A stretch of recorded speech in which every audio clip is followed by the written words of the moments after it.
Hello,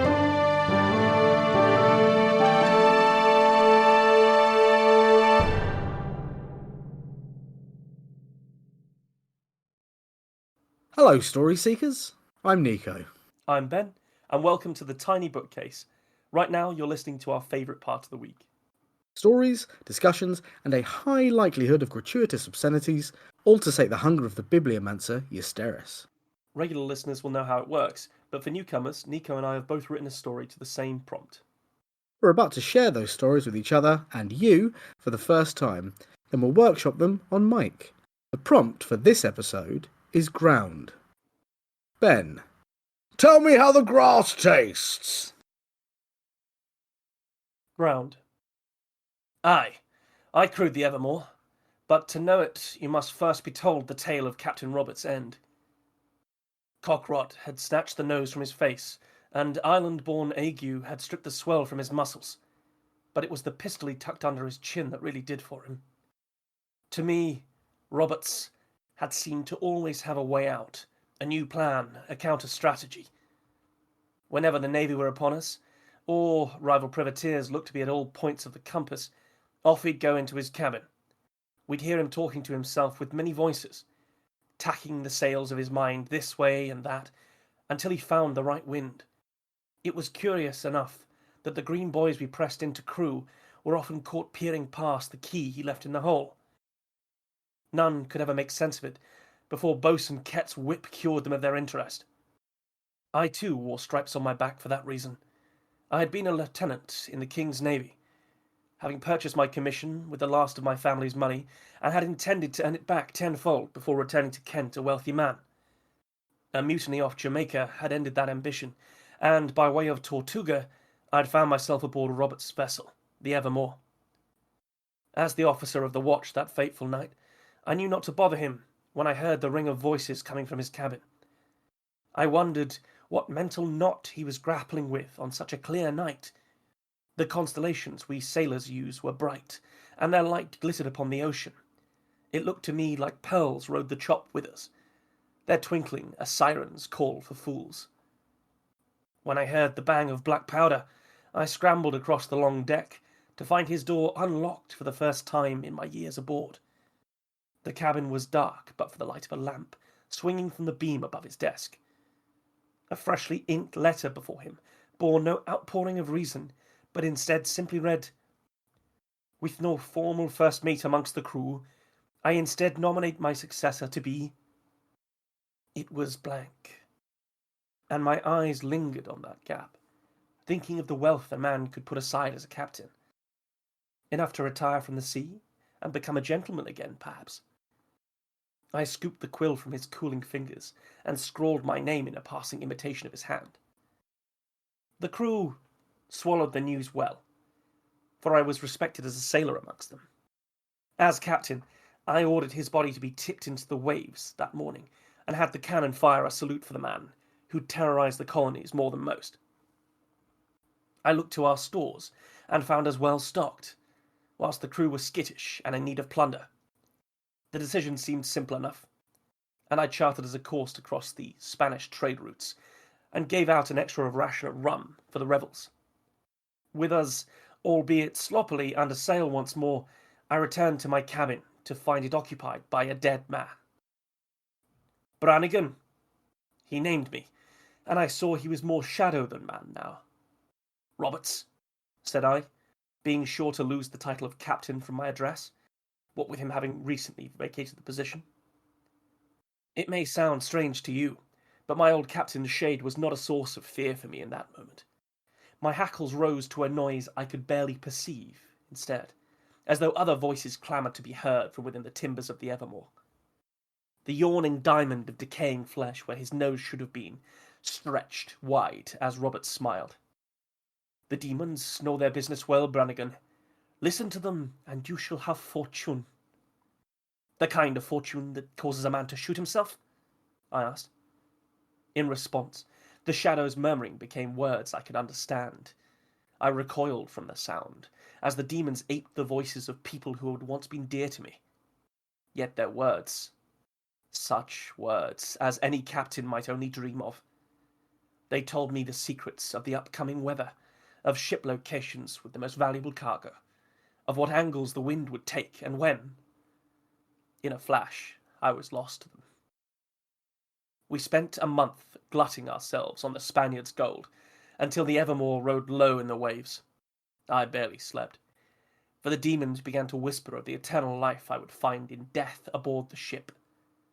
I knew then I would have to be free of them at the earliest opportunity. I had my crew tack and steer for Port Royal. The night before landfall, I gave them free access to the rum rations. In their revels, they did not notice my course alteration. The demons worked at me, with Roberts too, telling me of all we would accomplish together.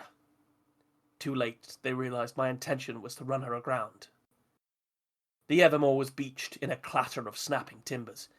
The crew thought initially to lynch me, until I yielded my captain's stake of the plunder, if they would help me set a fire to that cursed ship. They must have thought me quite mad, as you do now, no doubt, when I watched the flames reduce my ship to nothing but blackened ribs upon the sand. I never returned to England. In truth, I cannot even leave Jamaica, for the voices I try to forget crackle like a bonfire in my ears when I dare to approach the sea. For my greed, the waves are lost to me. A heavy price to pay, you'll agree. Now, my fine fellows, I trust my tale has earned me another drink. I've a mean thirst these days. Big fan of that. I mean, pirates are just cool anyway. But Sure. there was I was trying to work out how to describe it all the way through, but it's got like a Victorian feel. Is the only way I could I guess it's sort of an age of get it in sail. the I end. was trying to get that sort of like patois of like slightly more sort of polysyllabic language, but still like the gruffness of soldiers. Yeah. Which you often find in like pirate dramas and stuff. They're sort of well spoken or like full yar. But even when they are yar, they're still using long words and like Yeah. antiquated turns of phrase and stuff like that. Well, So they're well travelled, aren't they? They would. well, yeah, yeah. I mean, at least this character is because he's sort of, but this character is also reasonably well educated as well because he's Yeah. sort of anyway. It sounds like he's lost all his I mean, money. he's from Kent, mate. It's an England joke there for any of American listeners. The Yeah, my notes are very manic about this Victorian thing. Victorian, not quite Dickensian. Then I put Poe question mark, and then Nevermore, Evermore question mark. So Okay, okay. was that a Poe reference, or was it just a To be or honest, both? it wasn't at all actually. But I think that's entirely reasonable to read that into it now that you come to say it. It's always really fun when someone does that when you like Yeah, just point out something that's quite obvious about your work that you didn't even recognize whilst you were doing it. I think that especially with pirates, there's such like a built-in language. First of all, it means you can write short stories and so much stuff. I can just assume. You never said that everyone had a sort of handkerchief tied around their head, but I just assumed Yeah, yeah, that they yeah. did. You know, the peg Totally. legs were implicit. Absolutely. The odd patch, maybe even a hook. But actually an interesting one. While I'm on references, was it a reference to the Dread Pirate Roberts from The Princess Bride? Um, so the Dread Pirate Roberts from The Princess Bride is actually based off a real Welsh pirate. Is Uh, he? yeah, yeah. So this Called is where I know fantasy books, but I don't know history. yeah. It's called Black Bart. He's Ah, widely held as one of the most sort of successful pirates in terms of vessels captured. I think he captured about 400 vessels or something.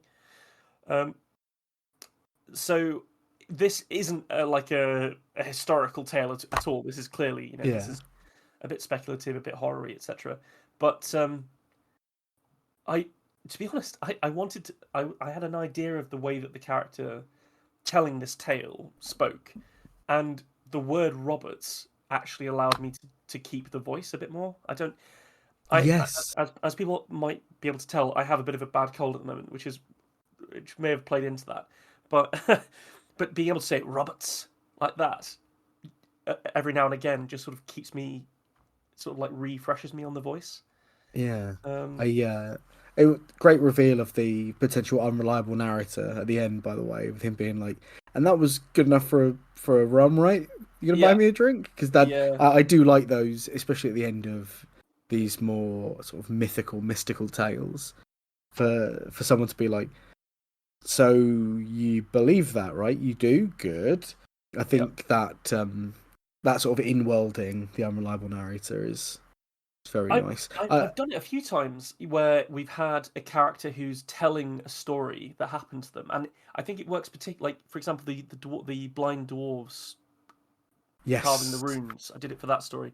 I think I may have also done it for an air pirates story that I did very early on, where people had to like put their hand inside the machine. Do you I have a vague memory of that? yes, that was with I think a it's lovely guest. It's Omar Alakad. I think it was. I could be wrong, but I'm afraid Omar was the one with the big canyon and the cowboys. That oh, he one was. Oh yeah, for that was you. fun. I yeah. If anyone's wondering, there are a lot of stories rattling around in our heads now, not just the ones we want to write down. Also, my brain is mostly fluid at the moment. But So, let's. are you sure that it's not Cockrot snatching the nose from your face, which was a fantastic opening salvo? So that was originally the opening line. Yeah, And then I added I wanted to bookend the the telling a tall tale thing, which is why it opens with him saying, "Yes, I did crew the Evermore, but yeah. in order to know about it, you need to be first told about Captain Roberts." Um, which I'm not unhappy with. It's not a I wouldn't say it's like an absolute banger of an opening line. I much preferred Cockrot had snatched the nose from his face because very few people are going to stop reading at that point, Yeah. or at least people that I'd like to shake the hand of anyway. Um, The I think that first line could work better if it was more conversational. So sort of the Evermore. I crewed her. yeah, yeah, yeah, I get you. I get you. Like a sort of maybe like a question interrogating the reader a little bit straight away. Yeah. I like that. But yeah, I think that is such a strong line. The Cockrot had snatched the nose from his face. That as soon as you said it, I was like, oh, I am going to have a good time here because this is that's a level of like a degree of elegance applied to such a horrible sentence that Yeah, means you're gonna have a great ride because I think when you're that eloquent with something that horrible, it's way more enchanting. Like you can get away with saying worse stuff because it is nestled in pretty language. yeah. You can be crass or crude, not both, Yeah. sort of thing. Yeah, I get Oh, you. possibly my favourite part of the tale, and with the unreliable narrator, almost certainly him lying, saying, I didn't give him his title. What with him having recently vacated the position, when talking about the ghost of Captain Roberts, like Yeah, that's yeah, just lovely stuff. Really good characterization. It was yeah, just really good fun. Pirates are fun, man. they are fun. I mean, this that was the sort of vibe that I was going with the story. I battled with this for ages because to be honest, I think it needs work. I think the structure is a little off and it's not quite as satisfying as I would like it to be. I think. I think possibly that you should have allowed yourself to escape the prompt because it does feel like you felt like you had to drive towards that point. And I think if maybe it Okay, had taken a slightly different turn, or if you'd I know what I'm trying to say. I'm just not saying it very well. that's okay. I think I I can get I there. think I have a habit of doing it too. When you think, no, I can't. I've got the idea, and the idea stems from this, so I'll stay to it. But it definitely, I think this is one that you can be more explosive. I mean, possibly even literally, you've got a ship full of black Powder and powder. stuff. Yeah, yeah, yeah. I think you might be right there. It definitely, when you're sort of brainstorming, I must have had about 18 different uses for this prompt. This was really broad, this one. Yeah, But it was when I wrote down aground rather than ground that yeah, it kind of worked for me. And I'd had this idea about captains, like a captain with the devil's own luck. That's a sort of a saying, isn't it? And yeah, yeah, what if they were literally being helped by demons so that they knew where people were and things like that. I also had to really pull to make sure it didn't sound too much like Paris of the Caribbean at any point. There were a couple of Every time you iterations. said Port Royal. Yeah, Tortuga as well. Um, yes, I think I was aiming more towards um, horror master and commander. That was and sort of then where, yeah. and then Robert, who looked a lot like Geoffrey Rush, came out. Yeah. Well, initially that character had a Scottish accent, and I actually realised that I could not do that because that would just be too that would be too close to who is it that's got? Is it Davy Oh, Jones? it's Bill Nye. Bill Nye, that's it. Yes, he's doing a Scottish accent, right? Or did I just Yes, change that? it's Yeah, right. it's a Okay. it's a great performance as well, and unbelievable CGI for the time. It's Yeah, You can see where the money went. absolutely, absolutely. Yes. So there we go. Really, that's my tale. I had a lot of fun with it, and I'm glad that you had fun with it too. I thoroughly enjoyed it. Right, onwards. What have you got for me? Oh, you are. Ground. It was war. Arthur Morningwood knew it was war the moment he had twisted a silk necktie around his bald head. He felt like Rambo. He looked like a pork loin in a butcher shop window. Still, as sweat began to turn the suit accessory from silken treasure to sodden mess, Arthur concocted his next move. All of it stemmed from an incident with the begonias. A mound had appeared. Arthur had, in his typical fashion, made a mountain out of it. This self-induced avarice was what had driven him to his state of incandescent rage.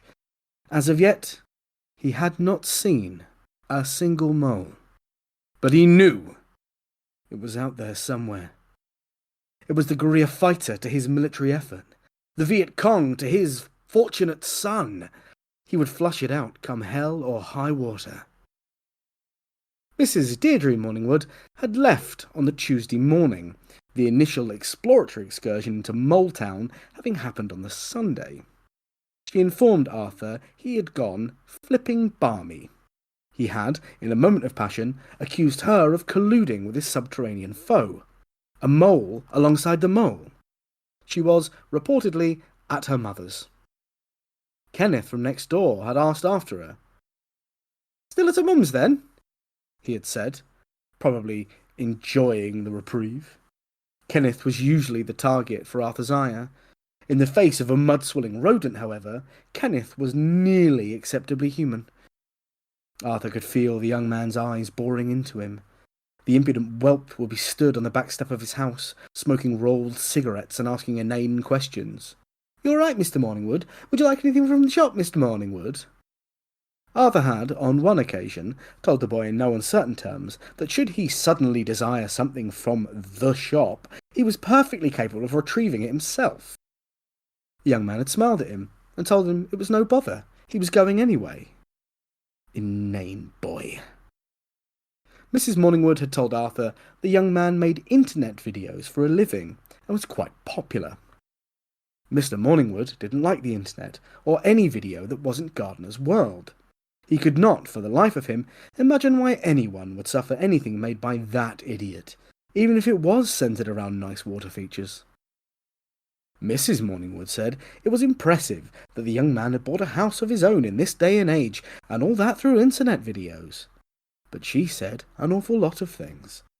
Arthur was convinced the man was some sort of pornographer, a pervert next door no less, but a closer enemy now, a mole in his very own garden. Arthur, his tie firmly still in place and the string vest he was wearing leaving small wads of pudge peeking through to pink in the midday sun, stared at the young man. "What did you say to me?" "I asked if Deirdre was still at her mum's. She took a bag like, but I wasn't sure when she were back." "Well, how should I know?" Arthur barely looked up from a long line of hose he was unspooling. One end was wedged firmly in the offending mound beneath the fowl bed. The little hairy rotter hadn't dared pierce the soil veil again, nor would Arthur allow it the chance. "Well, she's your wife." Kenneth was smiling, a cigarette gripped between his lips, It dangled lackadaisically, a limp cock wobbling accusatorial at Arthur. He wasn't going to have some kidney-juggling internet weirdo telling him how to be a husband. I'll have you know she's her own woman. Arthur delivered his wife's rhetoric acidically. She had told him enough times. He was simply passing it on. What she does with her weekend is no business of mine, young man, nor is it yours. Kenneth laughed. The sound was pleasant and free-spirited. Arthur hated it. Oh, fair enough. Well, when you're done gardening, pop round, have a beer. If you're bored with her away, I'll leave you to it. With that, the younger man stubbed out his cigarette and went back inside. Arthur snorted in derision. Bored? What would that little ingrate know of bored? Arthur was a man raised on the idea of staring at one spot on the wall for half a day to build character. That Kenneth would have his nose in another tweeter by now. Arthur gripped the end of the now unravelled hose with an air of satisfaction. What Kenneth couldn't see, through the fog of nicotine and miasmic palpitations of his amoebal brain, was that Arthur was about to conduct the fiercest assault on the Mole Kingdom in history's reckoning. Like Hannibal with the elephants, he was about to pull a surprise move that any fuzzy survivors would be telling their comrades about for decades. Over the Alps, they would say, on elephants, nothing compared to Arthur. He let his eyes follow the winding snake of tubing the length of the garden. The remnants of a dozen attempts to unearth the mole were scattered thereabout. All the ice scraped out of the big chest freezer to chill it out, now a sodden patch of turf. An umbrella handle sundered, its rigid canopy plunged a few inches into the unrelenting muck. All those attempts, he knew now, had been futile, a sign of his unwillingness to accept the magnitude of the task at hand. Like all great generals, he had the vision to see the victory beyond the sacrifice. The begonias were at loss, of course, but the victory their deaths would secure was worth every drop of spilt pollen. The glaring red of the jerry can was an affront to Arthur's sensibilities, but the garage hadn't had one of those green army ones with a big indented bit on the side. He'd even drawn it for the man behind the counter, just in case his assumptions were correct and the man was a moron. Instead, he'd been sent away with a plastic abomination, filled with the fuel that would drive his plan. One of the collection of plastic attachments fit snugly in the end of the hose. Destiny, thought Arthur, made manifest. With a surge of excitement, he tipped the plastic container and listened as the hose thirstily gulped it away. The glog, glog, glog of the can emptying was the swan song of his garden invader. And he knew it. When the chugging stopped, he cast the can aside. It was a move so at odds with his normal persona, he felt a thrill of excitement. He wished he had a pair of aviator sunglasses and a big cigar. He could say something like, I guess it's time to blow things out of proportion. That would be good. Instead, he said, what are those flipping matches? The tie felt tight on his brow as he fumbled in one pocket for the book of matches. The other hand gripped the hose like a snatched viper. Perhaps he feared that the mole might yank on the other end and scupper him. This did not happen, but instead he found himself contorted strangely, a book of matches gripped between his lips, one hand upon the winding green serpent of hose, and the other trying to strike a match against 3 days of stubble. It was not very coarse. The soft contours of Arthur's face seemed to swallow the match head a moment. He tried again. They were safety matches, but surely right now he was not being safe. He tried his boot, instead nearly falling to the ground for his efforts.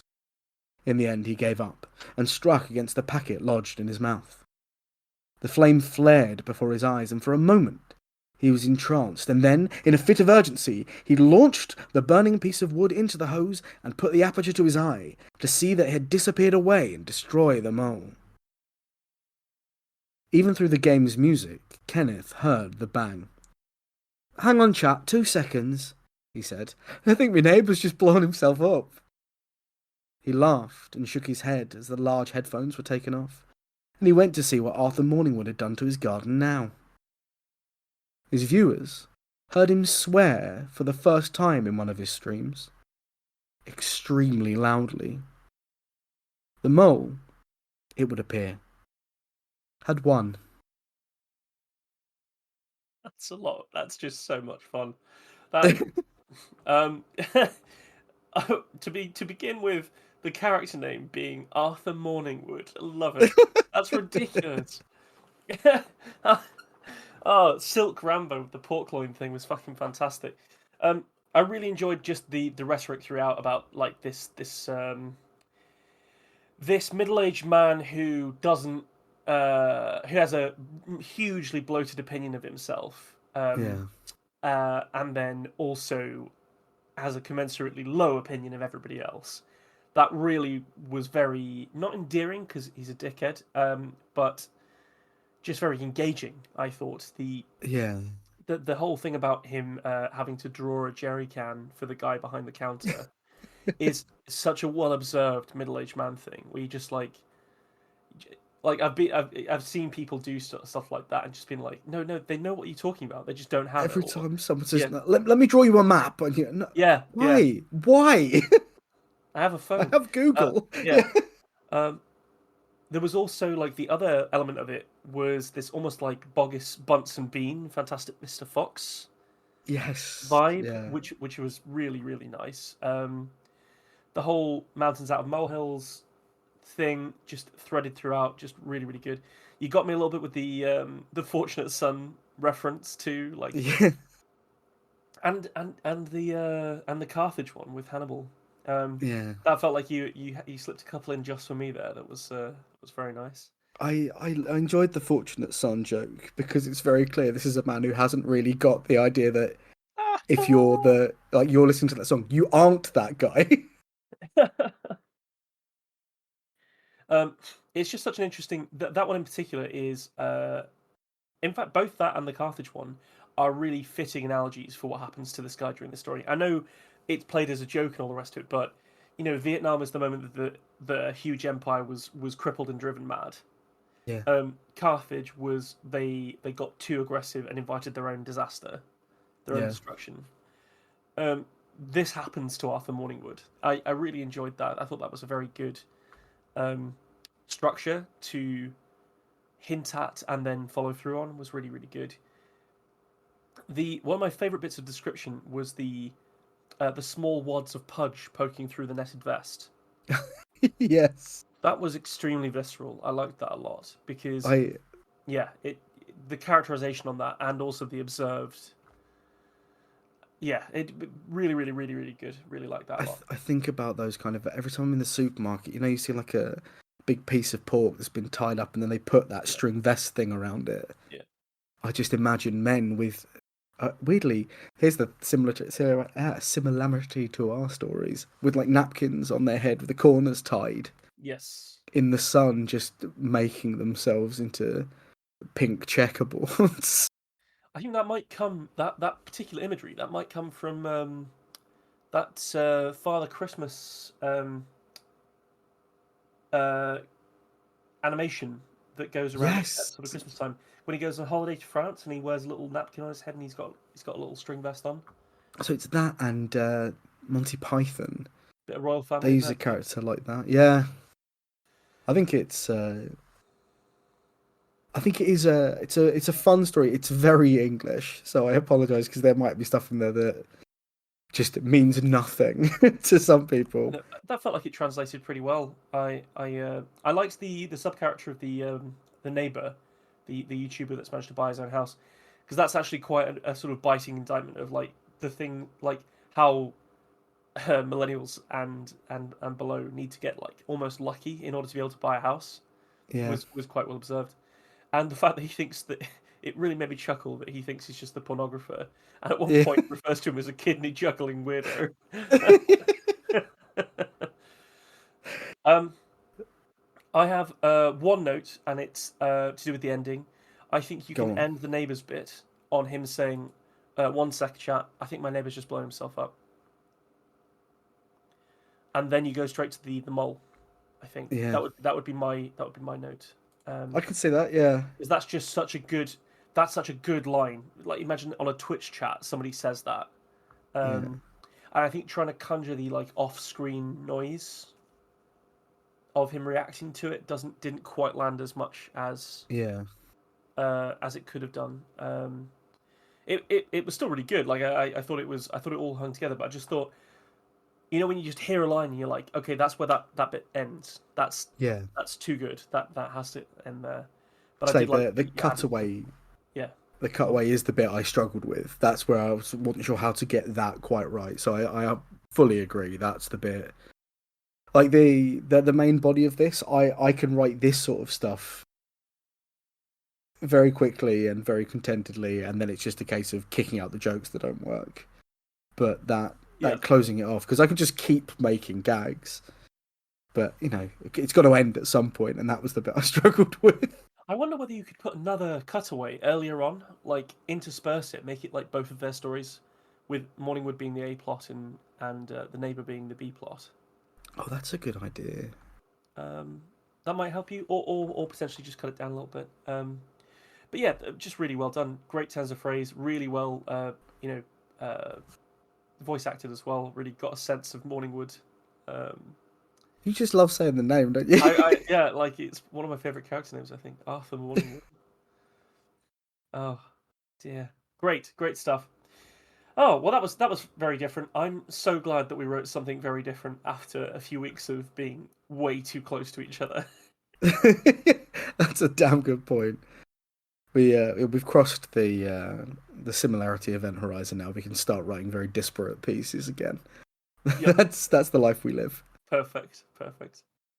So, just on that, we do have a little bit of exciting news, which anybody that We follows us do. on various social medias will, and or is on our mailing list, will already know. Do you want to go ahead? Do you want to hit it? Yeah, so we were shocked and surprised when friend of the podcast, Ben Langley, messaged us a few mornings ago to tell us that we have been shortlisted for a British Fantasy Society Award in the Best Audio category. And honestly, I'm still very surprised about it. Very pleased, but I was not expecting anything like this. I totally agree. It felt very surreal, Yeah, and it's a really big deal to us. I mean, obviously, things like this are a strange thing to wrap your head around, aren't they? But yeah, essentially, for us who have been, we get together with some microphones, we tell some stories, and occasionally we have some guests on.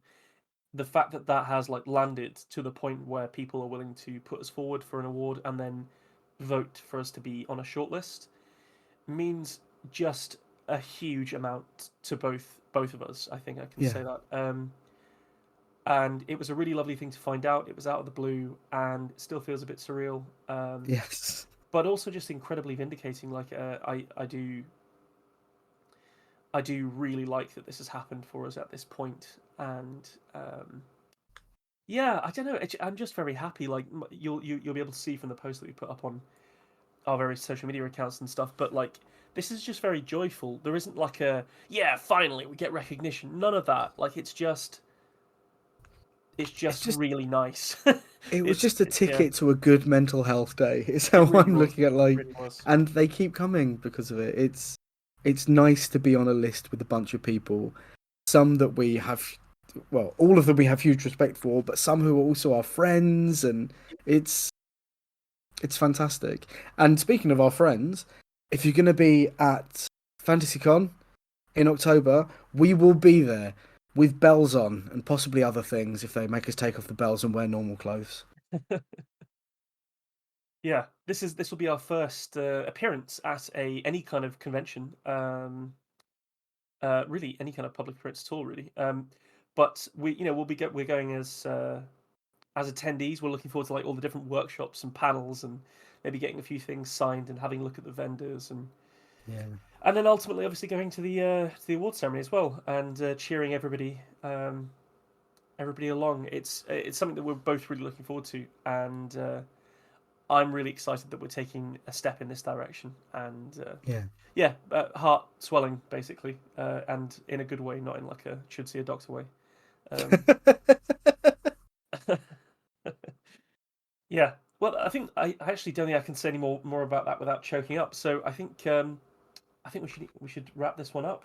But those were two very different stories. I'm glad that you liked my pirate, slightly wayward story, and I really enjoyed Arthur Morningwood and his mountain of his molehill.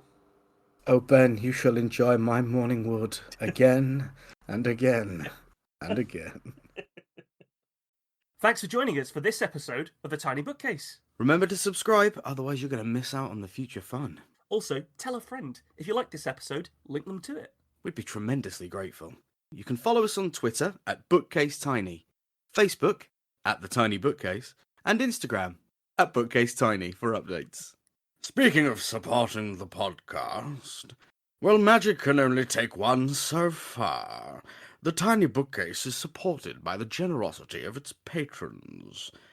Those kind souls have really kept my belly full the last year. Let's cast a spell for them, shall we?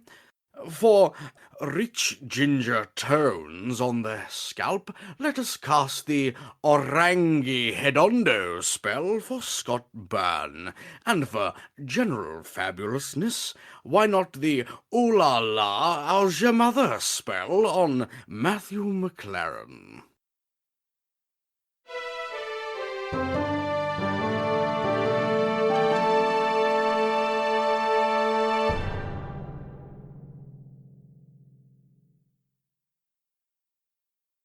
How do you come up with that shit, man?